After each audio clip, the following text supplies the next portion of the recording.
Assalamualaikum, selamat pagi waktu Belanda atau selamat sore, selamat petang di Indonesia. Eh, Ringan amatiran ala gua. Kali ini sebelum mulai kerja nih gua baca-baca berita dan ada satu topik yang mau gua angkat ini ngobrol ringan ya. Yaitu adalah soal ini nih. Dari Manchester Evening News diambil dari Sport Bill mengatakan kalau United are the only serious bidder for Haaland. Manchester United adalah yang paling serius untuk mendatangkan Haaland, kurang lebih demikian ya. Nah, gue pingin ngobrol ringan aja nih ya.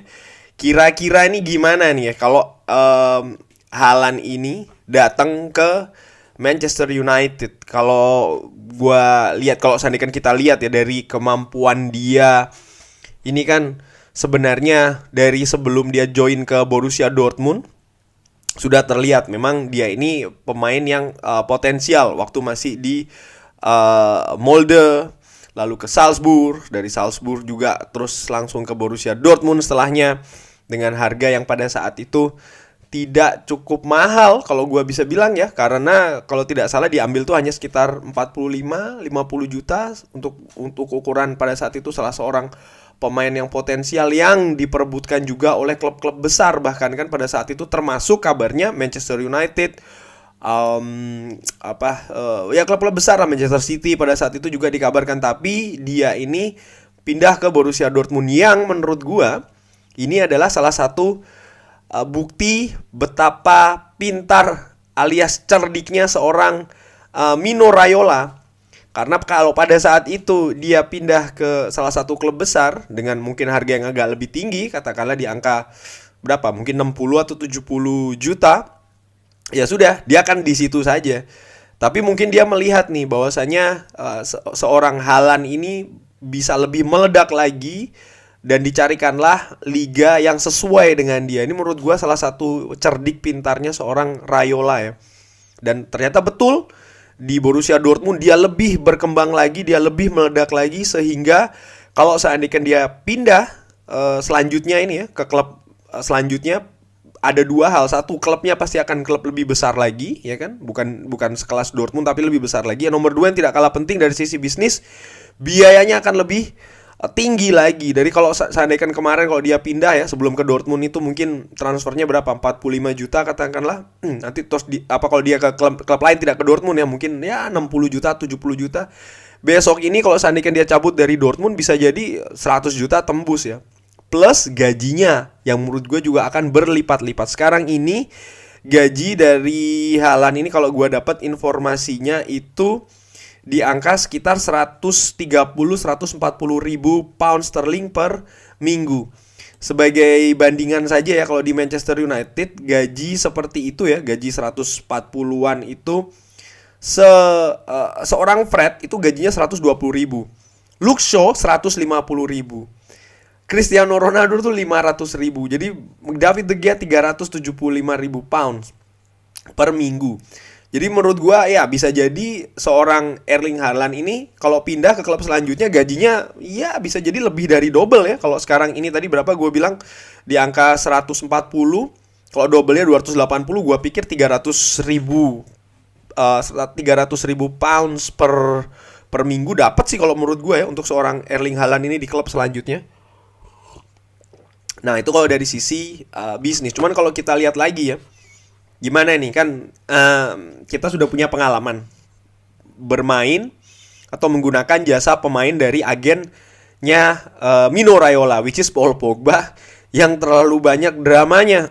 Bahkan di awal-awal minggu ini atau minggu lalu, Raiola ini kan seperti kayak sudah membuang dalam tanda kutip ya Manchester United dari list klub yang memungkinkan untuk mengambil Haaland. Dia kan menyebut kayak Manchester City, Madrid lah, Barcelona dan lain-lain. Dikeluarkannya Manchester United karena menurut dia, nah Manchester United bukan title contender. Manchester City lebih layak disebut title contender ya, karena selain selalu stabil berada di perburuan gelar juara, mereka juga sudah menang, kalau tidak salah Raiola bilang mereka sudah menang 5 kali or something juara liga. Ya menurut gua sih ada dua hal ya. Bisa jadi nomor satu, ini untuk yang menyebutkan bahwasanya Haaland ini tidak ke sana, tidak ke Manchester United. Atau nomor dua, ya ini dari sisi bisnis, dia berusaha untuk menaikkan nilai tawar dari Haaland kalau Manchester United mau mengambil Haaland.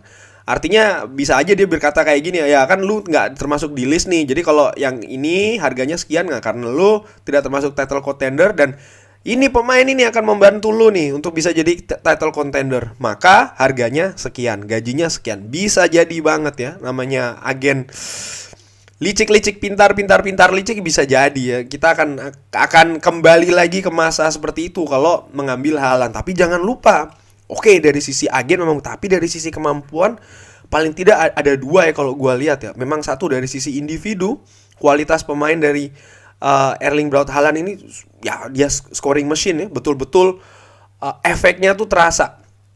Mungkin hampir setengah kekuatan dari Dortmund ini ada di dia ya. Ya contohnya aja di Champions League, ketika dia tidak bermain ya sudah, Borussia Dortmund loyo, akhirnya tiketnya direbut oleh Lisbon ya, Sporting Lisbon.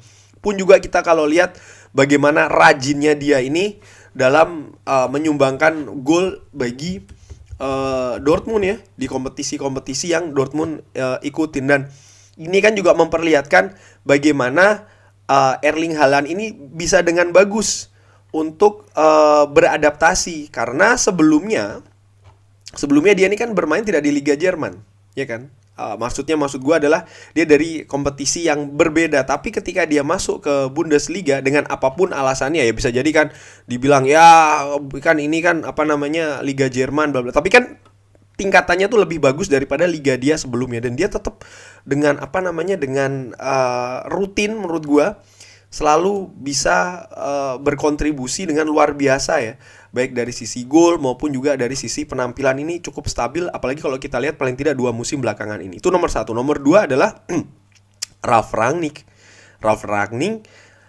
Ini kan ya seorang Jerman, secara kultural nyambung dengan Haaland kalau gue bisa bilang ya, dari sisi teknis non teknisnya.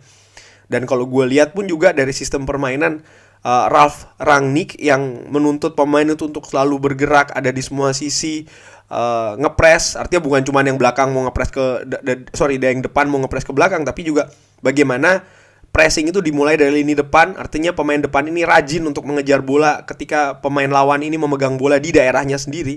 Haaland itu menurut gue tidak canggung untuk melakukannya, bahkan terbukti bisa juga. Dan ya kalau dibilang dari sisi skema, sangat mungkin bisa masuk ke skemanya Ralf Rangnick. Ini ringan amatiran ala gue.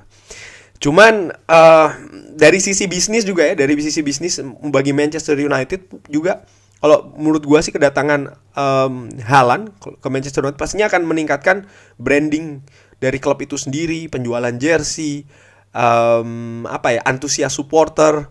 Karena ya supporter kan melihat ini pemain bagus, pemain bintang, terbukti di Dortmund, datanglah dia ke United, pastinya akan ya menambah value lah bagi klub.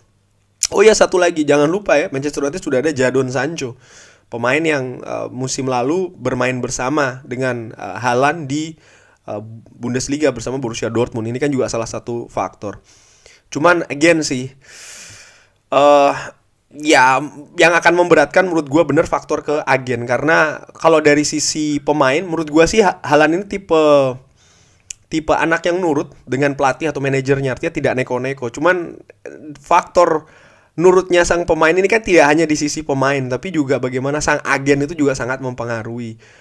Berita terbaru bahkan bagaimana ayah dari Haaland ini juga sudah mulai ikut cawe-cawe ya, tentang masalah negosiasi transfer Haaland ini. Ini kan merupakan itu tadi salah satu faktor yang menurut gue ini kalau gue yang seperti yang gue baca di bukunya Sir Alex, sepertinya kalau Sir Alex jadi manajer Manchester United tidak akan ngambil sih Haaland karena sangat complicated. Memang dia pemain bagus, tapi itu tadi ya, sang agen, sang ayah juga, kalau soal masalah sejarah, dia dulu pernah dipatahin kakinya oleh Roy Keane bla bla bla. Ya menurut gua sih itu mungkin faktor nomor 2 ya. Nomor 1 again masih tetap dari sisi bisnis dulu sih ya, karena gimana sepak bola ini sudah industri. Dan kalau dari manajer ini kan juga melihat selain dari sisi bisnis juga dari sisi taktikal.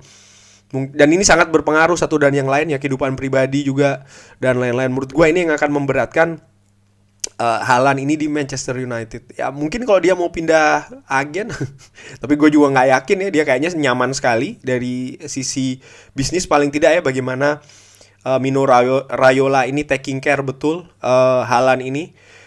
So far jalan yang diatur oleh Raiola untuk seorang Haaland ini kan bekerja ya. Artinya ya dia di di Dortmund dari klub sebelumnya, sekarang di Dortmund, bagaimana dia sangat-sangat sangat-sangat bagus, sangat-sangat kontribusi yang luar biasa, dan jadi meledak juga, akan jadi headline di Dortmund. Dan gue pikir sih Haaland akan mempercayakan kepada seorang Raiola untuk sedikit banyak ya memberikan masukan, atau bahkan masukannya akan dituruti untuk ke klub mana dia selanjutnya. Cuman kalau ada yang tanya kan, Bang, mungkin akan ada yang nanya, Bang, bagaimana menurut Abang, setuju atau tidak? Ya menurut gua sih pemain bagus banyak ya di pasaran, di transfer market. Ada, kalau kita ngomong soal masalah penyerang, kita masih punya seorang Cristiano Ronaldo yang kontraknya masih akan ada 1 musim lagi kan, kalau musim ini selesai, karena kan dia dikontrak 2 musim. Kalaupun dia selesai juga kita masih punya banyak pilihan lain ya, Harry Kane ataupun juga pemain-pemain lain yang bisa jadi justru punya potensi daya ledak ya, atau jadi headline melebihi atau paling tidak ya bagus juga gitu ya. Mungkin tidak setenar Haaland, tapi paling tidak kontribusi baik itu dari teknis dan juga non teknis kepada tim itu akan jauh lebih sehat. Dan menurut gue itu yang perlu sekarang ini di Manchester United, karena beberapa tahun belakangan ini kan kita dalam merekrut pemain itu juga melihat dari sisi value, branding, dan hype juga ya. Dan ternyata itu tidak begitu berpengaruh terhadap performa tim di lapangan. Dan menurut gue pola pikir demikian harus mulai agak disisihkan sedikit-sedikit. Tidak sepenuhnya ya, artinya kita tidak merekrut pemain bintang sama sekali, atau enggak seperti itu gue bilang. Tapi harus lebih ada semacam kayak perbedaan lah ketika kita merekrut bintang ke Manchester United. Harus lebih selektif lagi. Dan menurut gue sih dengan amatiran, again gue ulangi ya, gue sih tidak setuju. Gue berpikir ya cari yang lain aja lah, jangan si Haaland ini ya. Sekian dulu ngobrol ringan pagi-pagi sebelum gue mulai kerja.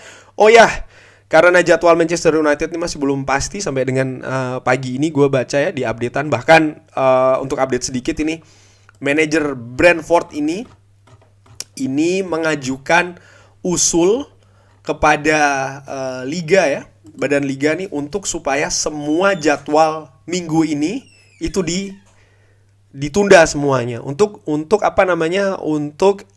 mencegah infeksi di peserta Liga Inggris, dan juga untuk memberikan rasa keadilan kan, karena ada tim yang disetujui boleh ditunda, ada tim yang tidak disetujui oleh ditunda. Oleh karena itulah dia mengusulkan pelatih Brentford, udahlah minggu ini kita breakdown dulu, tunda dulu semua, nanti selanjutnya baru dilanjutkan lagi. Tapi masih belum tahu intinya ya, apakah Manchester United akan bertanding weekend ini menghadapi Brighton atau tidak. Nah, oleh karena itulah nih, karena weekend ini ada big match di Belanda, Eredivisie, Der Klassieker antara Feyenoord Rotterdam menghadapi Ajax Amsterdam, salah satu rivalitas paling panas di Eropa ya. Nih, gue mau bikin reviewnya kalau teman-teman setuju ya. Nah, bisa di drop nih di kolom komen kalau setuju. Insya Allah nanti akan gue bikin reviewnya mengenai pertandingan Der Klassieker antara Feyenoord Rotterdam menghadapi Ajax Amsterdam. Nah, kalau setuju bisa drop di kolom komen, nanti insya Allah akan gue bikin ya. Thanks for watching, selamat beraktivitas, selamat sore, selamat petang. Jangan lupa sholat maghrib, sholat isya, tetap jaga prokes ya. Wassalamualaikum warahmatullahi wabarakatuh.